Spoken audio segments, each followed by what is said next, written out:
90s में भी हम देखते हैं ना, कई सारी चीज़ों ने बॉलीवुड को हिलाया था। उसमें भी कंट्रोवर्सी थी, उसमें भी लव अफेयर्स थे, सारी चीज़ें थी। जैसे हम संजय दत्त या माधुरी दीक्षित की बात करें तो उनके रोमांस की काफ़ी बातें होती थी। पर आफ्टर 93 जो बम ब्लास्ट हुआ था उसके बाद दोनों कहते हैं कि माधुरी ने उनसे दूरी बना ली। Is it true? क्या सच में उनके बीच में कुछ था ऐसा? मैं माधुरी को पूरे मार्क्स दूंगी। मतलब एक अच्छा कल्चर उन्होंने लाया इंडस्ट्री में और उसे बखूबी निभाया। हालांकि ये बातें तब मशहूर थी कि she was very close with Sanjay Dutt, उनकी फिल्में चली, जोड़ी बनी। पर जब संजय दत्त का नाम इन सारे चक्करों में पड़ गया, उछलने लगा, बॉम्ब ब्लास्ट में कहिए, तो ये मैंने सुना है, एक जाने माने फोटोग्राफर ने बताया कि माधुरी को संजय दत्त से दूर करवाने में उनके पिताजी का हाथ था। अच्छा। उन्होंने अपनी बेटी को मराठी में समझाया कि हा रस्ता तुझ्यासाठी नाही, ये मार्ग तुम्हारे लिए नहीं है। राइट। क्योंकि आज ये एक्टर इन चीजों के लिए फंस रहा है। इस बात की क्या गारंटी कि he could be a very good husband, very good home maker.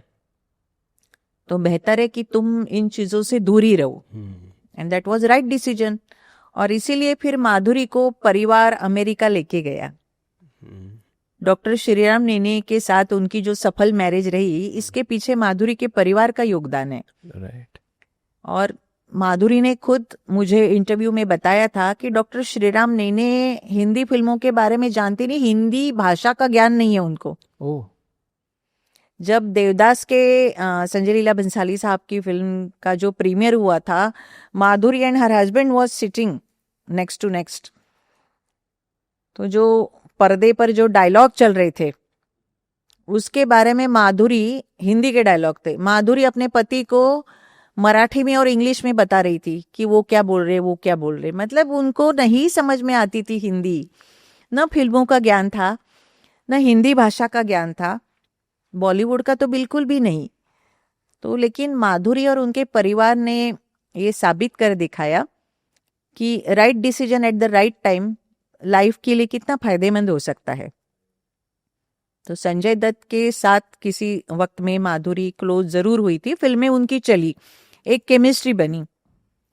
अब माधुरी संजय दत्त को कितना पसंद करती थी पर्सनल लेवल पे मुझे नहीं पता। संजय दत्त का कितना अट्रैक्शन था उनके ऊपर, केमिस्ट्री थी, रिलेशनशिप थी, जो भी था वो नहीं कह सकते। मतलब हम ये क्लेम नहीं कर सकते, गलत नहीं बोल सकते। लेकिन हाँ, माधुरी संजय दत्त के साथ ज्यादा फिल्में न करे, इस रिश्ते को एक परिमाण न दे, इसलिए माधुरी के पिताजी ने बताया कि अलग हो जाओ। अलग हो जाओ। अच्छा मैम, उस दौर में ऐसा था कि जैसे कि आजकल हम देखते हैं अगर कपल्स होते हैं तो खुलकर सामने आते हैं कई सारे, उस दौर में ऐसा कोई था जो साथ दिखाई देते थे टुवर्ड्स सलमान के साथ या किसी के साथ आप बात कर सकें, जो साथ में खुलकर सामने आते थे उस दौर में, या अपने रिलेशन को वो सीक्रेट रखना पसंद करते थे स्टार्स? नहीं, ये डिपेंड करता है। तब मुझे लगता है कि ये सारी बातें फोटोग्राफर के फोटोज के जरिए ही पता चलती थी, इंटरनेट था नहीं। और जब मैगजीनों में इस तरह की बातें छपती थी तो स्टार कहते थे ओ ये तो येलो जर्नलिज्म है। मतलब उसको एक टैग लगता था कि इनमें कोई सच्चाई नहीं है, वी आर जस्ट फ्रेंड्स। ये बातें तो मजाक का सबब बन गई इसी वजह से। अगर दोनों इनटू अ स्टेडी रिलेशनशिप, लेकिन उसको कमिट तो नहीं करेंगे। पार्टियों में कहीं घूमते घामते फोटोग्राफर फोटो खींचेंगे, मैगजीन में जब छपेगा, क्योंकि इंटरनेट था नहीं, वेबसाइट का वगैरह तो कोई दूर दूर तक सवाल ही नहीं है। अखबारों में इस तरह की न्यूज़ें नहीं छपती थी। अखबारों में ज्यादा से ज्यादा इंटरव्यू छपते थे। फॉर एग्जाम्पल, बिपाशा बसु या जॉन इब्राहिम का कोई गहरा रिश्ता है, दोस्ती से बढ़कर है, तो ये तो अखबारों में छपने से रहा, वो तो मैगजीनों का कंटेंट था। तब छपने पर बातें स्टार मुकर जाते थे, कोई ऐसा था नहीं। राइट। ओके मैम, जैसे कि उस दौर हमने सुना था कि गोविंदा और रानी मुखर्जी भी एक टाइम पर क्लोज आ गए थे। Is it true? कुछ आप लोगों के टाइम पे ऐसे सुनने मिली थी आप लोगों को भी ये चीज़ें? बातें तो सुनी थी, गोविंदा और करिश्मा कपूर के बारे में भी बहुत सुना था। हाँ, मतलब रानी मुखर्जी से ज्यादा करिश्मा कपूर। ये भी सुना था कि गोविंदा की तरफ से ही was more interested with having relationship with Neelam. Neelam के साथ उनको शादी करनी थी, ये बातें सुनी थी। करिश्मा के साथ भी काफी फिल्में की, उनमें भी रिश्ता थोड़ा गहरा बनता गया। लेकिन रानी मुखर्जी के साथ मैंने इतना सुना नहीं, उड़ती उड़ती बातें सुनी, पर रानी मुखर्जी के साथ नहीं। पर हाँ, गोविंदा और करिश्मा, गोविंदा और नीलम, इनके बारे में जरूर सुना कि they were close once upon a time. Okay. तो मैम जैसे कि आप उनके साथ अच्छा बॉन्ड रखते, तो कभी आपने ऐसे क्वेश्चन से पूछे नहीं गोविंदा जी से कि ये जो बातें हैं, जो खबर है, क्या है, कहाँ से आ रही है? गोविंदा से जब इंटरव्यू किए तब ये बातें जरूर पूछी थी, लेकिन उन्होंने हंसते हंसते उसको मना कर दिया। और तब भी उन्होंने कहा कि मुझे लगता है अब ये रिश्ता क्या है ठीक ठीक से पता नहीं या याद नहीं मुझे, सुनीता उनके रिश्ते में लगती है, मामा की बेटी या ऐसा कुछ। अरे सुनीता के साथ मेरा तो रिश्ता बंधा हुआ है। हालांकि हम सभी लोग जानते हैं कि गोविंदा ने इस बात को पहले छुपाए रखा था कि गोविंदा और सुनीता की शादी हो चुकी है। बहुत बाद में ये बातें खबर आई, जिस तरह से आमिर खान और रीना दत्ता की शादी हुई, ये बात उन्होंने पहले नहीं बताई थी। वैसे गोविंदा ने ये नहीं बताया था, पर हंसते हंसते उन्होंने बोला, अरे नहीं नहीं, मैं कैसे अफेयर कर सकता हूँ नीलम के साथ, सुनीता जो है, हम बंधे हुए हैं रिश्ते में। इस तरह की बातें कहते हुए उन्होंने बात को टाल दिया था। अरे मैम, जैसे अक्षय कुमार की भी हमने बात की, तो उनके भी हम देखते हैं कि रवीना के साथ हो या शिल्पा के साथ हो, काफ़ी बातें हुई कि क्या वो थे सच में, उनके बीच में था कोई अफेयर या वाली बात थी, वो एक दूसरे के साथ बॉन्ड शेयर करते थे? हाँ, काफी सारी फिल्में इन लोगों ने साथ में की, जैसे कि अक्षय कुमार रवीना, अक्षय कुमार शिल्पा शेट्टी, कैसानोवा कहते थे उनको कभी। चेंजेस तो उनमें गजब के आ गए, वो बात अलग है। उम्र का तकाजा था, मतलब वो दौर भी कुछ ऐसा था।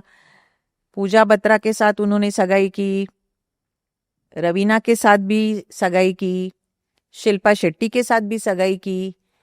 हाँ, ये सारी बातें हम सुनते आए हैं। अब टू बी वेरी फ्रैंक, मैं उस सगाई में उपस्थित नहीं थी, न मेरे पास ऐसा कोई प्रूफ है। अगर कल कोई अक्षय कुमार मुझे कटघरे में खड़ा कर दे और कहे, हालांकि he will not bother about all those thing, पर मैं कह रही हूँ कि ऐसा कुछ नहीं। ये सारी बातें हमने फोटोग्राफर्स के जरिए सुनी, क्योंकि तब उनका नेटवर्क बड़ा स्ट्रांग था। आजकल के पैप्स तो किसी भी मतलब बहुत ऑर्डिनरी और अपकमिंग कलाकारों को भी सर सर मैडम मैडम कहते हुए उनके पीछे पड़ जाते हैं। तो पैप्स का मतलब वो रिस्पेक्ट नहीं है जो पहले फोटोग्राफर्स का था। बहुत मेहनत करते थे, उनके पास सोर्सेस थे, और they were really close to stars. आप देखिए ना, प्रदीप बांदेकर, शाहरुख, सलमान, आमिर के कितने क्लोज है, बहुत क्लोज थे, एक रिश्ता था उनका। तो they were really a main source for the information. Okay ma'am, जैसे कि 90s का जो दौर था, उस समय एक चीज़ और ज़्यादा बॉलीवुड को काफ़ी इम्पैक्ट कर रही थी, अंडरवर्ल्ड की एंट्री। जिससे चाहे उनको फिल्मों में पैसा हो या फिर बाकी सारी एक्ट्रेसेस के साथ लगा हो, जैसे मंदाकिनी की बात की जाए, या फिर उनके साथ जोड़ा गया कि दाऊद के साथ उनका रिश्ता है, फिर ममता कुलकर्णी जो विकी गोस्वामी के साथ कहा गया कि उनका भी अंडरवर्ल्ड कनेक्शन है, हालांकि सारी चीज़ें रिपोर्ट्स में ही हैं। तो उस समय कैसा था पूरा इंडस्ट्री? क्या आप लोगों को भी प्रेशर होता था कि ये सारी इस तरह की जो खबरें आ रही हैं इन्हें जल्दी से जल्दी कवर करना है, क्या ऑथेंटिक है, सच्चाई है, पता लगाने है, तो क्या मुश्किल होती थी उस समय? बॉलीवुड पर क्रिमिनल चीजों का या उस तरह का अंडरवर्ल्ड का जो कनेक्शन है, और अंडरवर्ल्ड ने जो बॉलीवुड को घेर रखा था, उसके बारे में काफी बातचीत आती थी। एक तरह का थ्रेट था वो बॉलीवुड को भी, और कहीं ना कहीं इसका इफेक्ट जर्नलिज्म पर भी हो रहा था। लेकिन समहाउ मैं इससे एस्केप इसलिए हुई क्योंकि लेट नाइट पार्टियों में जाती नहीं थी। तो वहां पे ये सारी बातें काफी उछल कर आती थी। फोटोग्राफर्स कहिए या फिर सीनियर जर्नलिस्ट कहिए, फिल्म मेकर कहिए, ये सारी बातचीत वहां होती ना। हम सभी जानते हैं कि जाने माने फिल्म मेकर राजीव राय, उन पर भी हमला हुआ। बाद में हुआ, पर हमला हुआ, वो अपना देश छोड़कर विदेश चले गए। गुड्डू जी, राकेश रोशन भी तो बच गए ना, राइट, उन पर उन भी पर भी हमला हुआ था। राइट, गुलशन कुमार जी पे तो गुलशन कुमार हमला हुआ, उन पर तो उनकी तो जान ही निकल गई। जानी चली गई। राइट, अफसोस। अफसोस। तो ये शिकंजा जो था वो बहुत तब सॉलिड था, पर इसकी रिपोर्टिंग मैंने की नहीं। और न उस वक्त, ये जब दौर चल रहा था उस वक्त ये सारी बातें काफ़ी चर्चा में होती थी। Film makers late night parties में आते थे, सीनियर जर्नलिस्ट जाते थे, फोटोग्राफर जाते थे। तो somehow I have not touch that segment. 2000 में हम आते हैं तो 2000 में हम देखते हैं कि सबसे बड़ी जो एक चीज़ आती है वहाँ पर जब विवेक ओबेरॉय आते हैं और मीडिया के सामने बताते हैं कि सलमान ने उन्हें फ़ोन किया, धमकी दी और ऐश्वर्या को लेकर काफ़ी कुछ बातें करते हैं। उस पूरे इंसिडेंट ने क्या इम्पैक्ट डाला था टुवर्ड्स सलमान की बात करें, या क्या वो विवेक का आपको लगता है कि वो गलत डिसीज़न हो गया जो उनके करियर को भी इम्पैक्ट कर गया? हाँ, मुझे लगता है कि विवेक का वहाँ आना और ये कहना मुझे लगता है गलत ही था। इसका असर तब उनके करियर पर हुआ, लेकिन अभी देखिए विवेक का करियर क्या था और कहाँ हो गया। तो लंबे अरसे तक इसका कोई बुरा असर उनके करियर पर नहीं रहा। यहाँ न सही, एक्टिंग के फील्ड में न सही, वो दूसरे फील्ड में जानी मानी हस्ती हो गए, तो लंबे समय तक इसका प्रभाव उनके करियर पर नहीं रहा। बट मैम उनको तो चेंज करना पड़ गया। पर मुझे ये बताइए ना कि क्या सचमुच उनके विवेक के इस एक्शन के बाद वो एक्टिव हो गए लोग, और फिल्में जो उस तरह से उन्हें नहीं मिल रही थी, क्या ऐसी कुछ चीज़ें हो रही थी, विवेक ऐसा फेस कर रहे थे? अगर आपको कोई आइडिया हो तो। मुझे तो खुद को अब बहुत ज़्यादा अंदरूनी बातें नहीं कह सकते, वो तो विवेक एंड हिज प्रोड्यूसर नो कि क्या सच्चाई है। लेकिन विवेक एज एन एक्टर अच्छे हैं।